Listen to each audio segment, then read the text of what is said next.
intelligemment. Et il insistait sur les détails. Nous avons beaucoup appris Et après l'indépendance, il décide de rejoindre, il rentre en Algérie et il se met au service du football national. Absolument. Il n'a pas fait comme plusieurs d'entre nous, repartir en France et refaire en quelque sorte... reprendre une carrière. Reprendre la carrière là où il l'avait laissée. Lui, il est rentré, donc il était logique avec lui-même. Il a continué, d'abord à l'OMSE, une espèce de remerciement de lui avoir permis d'être ce qu'il était. Et ensuite, à Cuba, il a aussi fait quelques très bonnes saisons. Et il est resté pour nous un modèle. C'est dommage que les jeunes footballeurs algériens n'aient pas pu l'entendre, l'écouter ses conseils. C'est dommage de ne pas avoir exploité parce qu'après, son il faut rappeler également aux téléspectateurs qu'il a choisi une autre vie. Il a quitté le monde du football parce qu'après, il travaillait, rappelons-le, il était à Nice, installé à Nice, voilà, où il représentait la compagnie battant pavillon national. Voilà. Ce qui est dommage, je voudrais le dire aujourd'hui, pour remercier, parce que ce qui était prévu, il était prévu pour lui un jubilé. Un jubilé, nous avons fait une proposition pour avoir Monaco contre l'équipe nationale. Et là, je voudrais remercier monsieur le PDG d'Air Algérie, monsieur Boultif. Non. Ah, l'ancien Bouabdallah. Oui. Il a été d'accord pour prendre en charge la venue de l'AS Monaco et aussi Rabah qui était venu chez nous à la fondation pour mettre l'équipe nationale à la disposition de l'équipe du FLN. Il était venu pour qu'on puisse trouver ensemble une date FIFA qui aurait permis malheureusement, ce match n'a pas eu lieu et il a eu un jubilé ordinaire. Ce qui a fait que nous avons absolument demandé de ne pas avoir de jubilé du tout. Personne ne doit avoir de jubilé si Zitouni n'a pas eu le jubilé qu'il devait absolument et qu'il méritait. Aujourd'hui, l'équipe du Front de Libération Nationale, sur les joueurs qui avaient vu, où il y avait cette équipe qui existait, il ne reste plus que 13 joueurs en vie. 13 joueurs en vie, il y a la fondation. Alors, on reste en parlant de Zitouni, c'est honorer sa mémoire également. 13 joueurs en vie, la fondation, quelles sont les actions que vous comptez mener ou que vous êtes en train de mener justement? Il y a les écoles de football qui appartiennent à la fondation, mais également qu'est-ce que vous comptez faire? Parce qu'il faut dire que c'est unique à travers l'histoire qu'une équipe de football, de joueurs talentueux, de joueurs professionnels, se mobilise pour une cause. Bien, merci de m'avoir posé cette question. Nous devons absolument la fondation. Nous avons choisi des hommes capables de nous aider à ce que la fondation puisse servir autrement le football national. Nous sommes en train de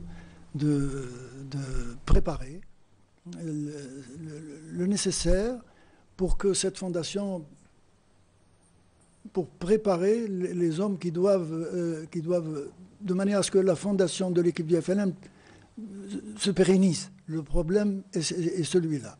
Après nous... Qu'elle puisse survivre aux hommes. C'est ça l'idée. Absolument, absolument. Et puis profiter du fait que quelques-uns parmi nous sont encore là, capables encore de servir de modèle. Et ce que nous faisons, c'est de démontrer que pour revenir, le football national revienne à la surface, il est indispensable à partir du moment où l'option du professionnalisme a été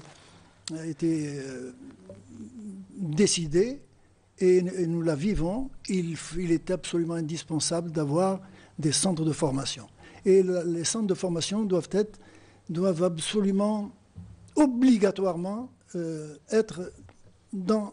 sont les clubs qui doivent former leurs propres joueurs, de manière à ce que la force du football national puisse de manière à ce que les sélectionneurs du futur puissent puiser en Algérie, et prendre tout ce qui, les forces c'est-à-dire que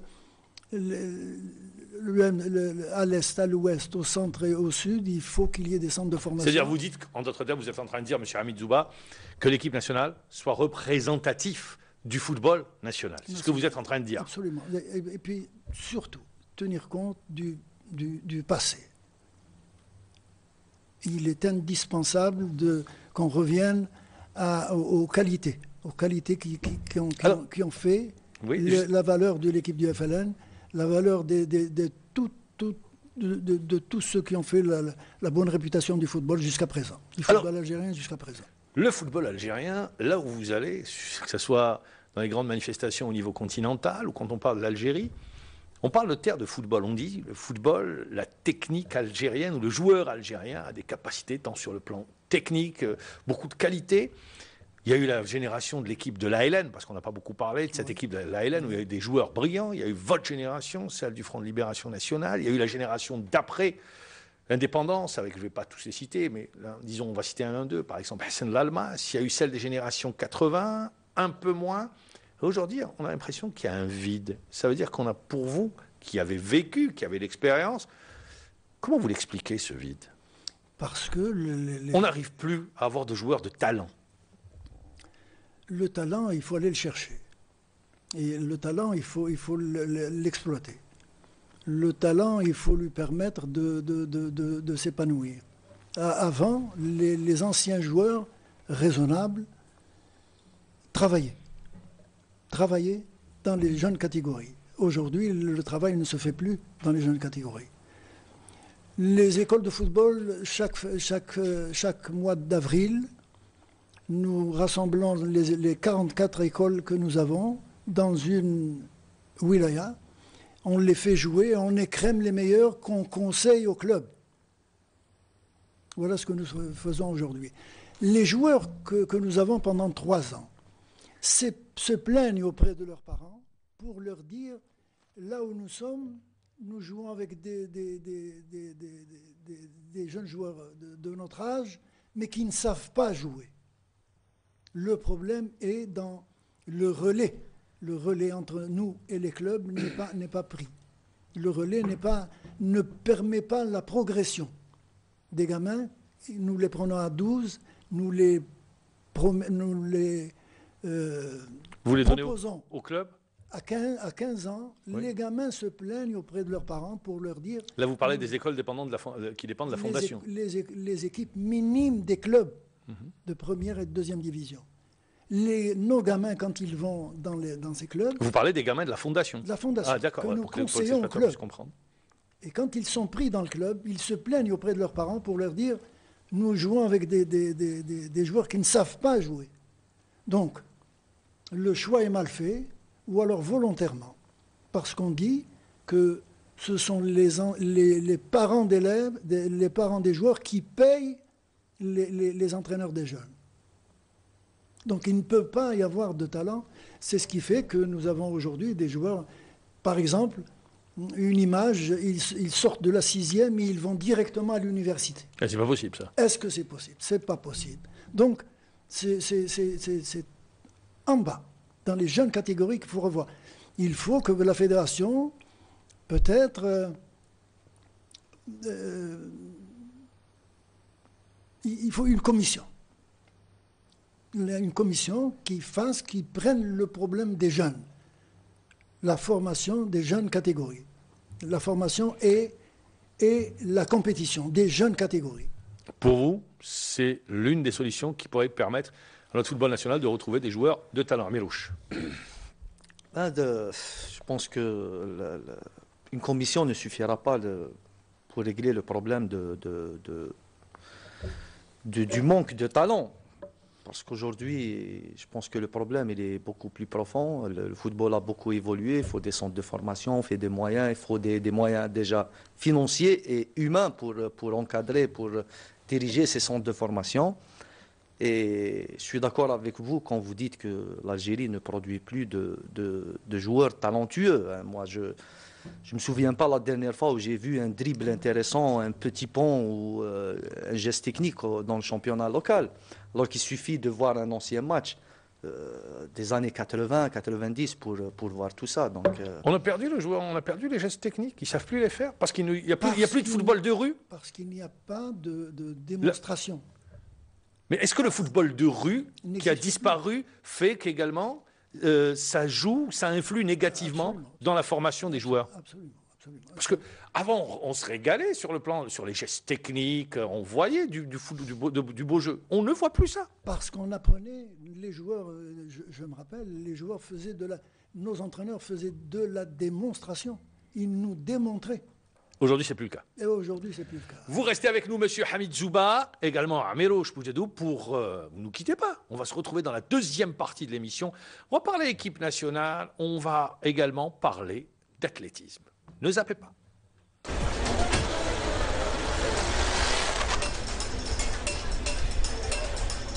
او بلاجي ما زلت مع هذيك الخردة هذيك. هذا هو اخر عيطه. دقيقة أخويا هاولي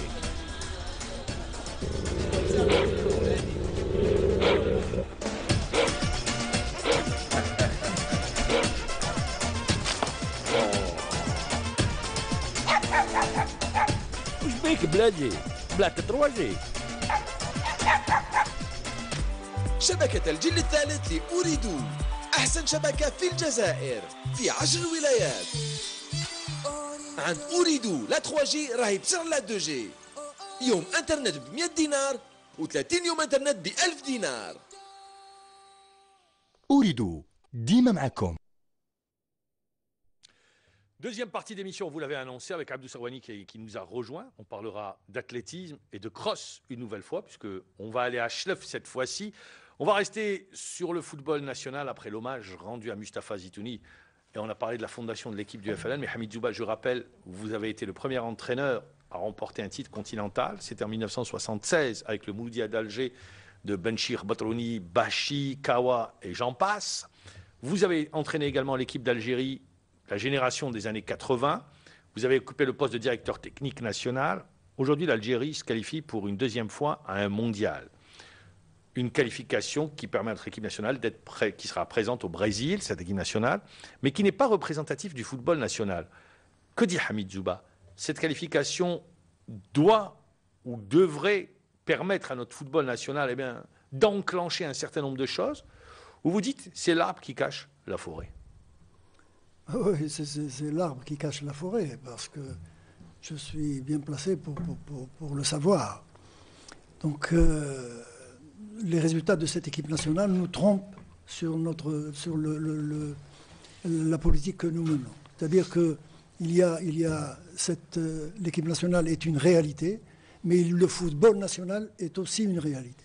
Alors jusqu'à présent, on a tourné le dos au football national. C'est vrai que la qualification de l'Algérie est un point positif pour l'Algérie. Mais ce qui n'est pas compréhensible, ce qu'on ne comprend pas, c'est de ne, parallèlement à ce qui se passe aujourd'hui, utiliser les joueurs immigrés, et il faut les remercier de nous rendre service aujourd'hui, utiliser les joueurs immigrés, bien sûr, mais parallèlement commencer déjà à préparer.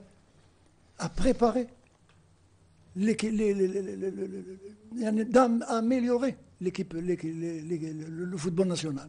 Et il faut absolument que les joueurs nationaux, les locaux, comme on les appelle aujourd'hui,